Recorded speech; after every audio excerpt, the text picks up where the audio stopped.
ಹಳೆ ಕಾಲದಲ್ಲಿ ಒಂದು ಸಿಂಹ ಕಾಡಿನಲ್ಲಿ ವಾಸವಾಗಿತ್ತು. ಅದು ದಿನವೂ ನಿರ್ಭಯವಾಗಿ ಪ್ರಾಣಿಗಳನ್ನು ಕೊಂದು ತಿನ್ನುತ್ತಿತ್ತು. ಅದೊಂದು ದಿನ ಸಾಕಷ್ಟು ಪ್ರಾಣಿಗಳನ್ನು ಕೊಲ್ಲುತ್ತಿತ್ತು. ಇದು ಕಾಡಿನ ಎಲ್ಲ ಪ್ರಾಣಿಗಳಿಗೂ ತೀವ್ರ ಸಂಕಟವನ್ನು ಉಂಟುಮಾಡಿತು.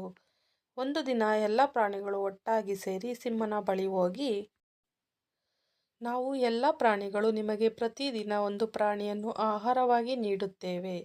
ದಯವಿಟ್ಟು ನಮ್ಮನ್ನು ಅನವಶ್ಯಕವಾಗಿ ಕೊಲ್ಲಬೇಡಿ ಎಂದು ವಿನಂತಿಸಿದವು. ಸಿಂಹವು ಈ ಮಾತು ಒಪ್ಪಿತು. ಅಂದಿನಿಂದ ಪ್ರತಿದಿನ ಒಂದು ಪ್ರಾಣಿ ಸಿಂಹನ ಆಹಾರಕ್ಕಾಗಿ ಹೋಗಲು ತೀರ್ಮಾನಿಸಲಾಯಿತು.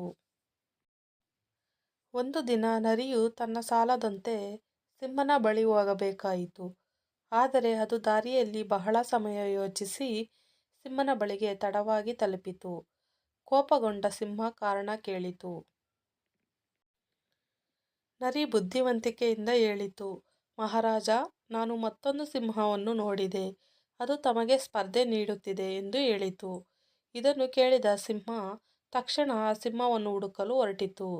ನರಿಯ ಮಾರ್ಗದರ್ಶನದಲ್ಲಿ ಅದು ತೊಟ್ಟಿಯ ಬಳಿ ತಲುಪಿತು. ತೊಟ್ಟಿಯ ನೀರಿನಲ್ಲಿ ತನ್ನ ಪ್ರತಿಬಿಂಬವನ್ನು ನೋಡಿದ ಸಿಂಹ ಅದನ್ನು ಇನ್ನೊಂದು ಸಿಂಹ ಎಂದು ಭಾವಿಸಿ ಕೋಪದಿಂದ ನೀರಿನೊಳಗೆ ಹಾರಿ ಸಾಯಿತು.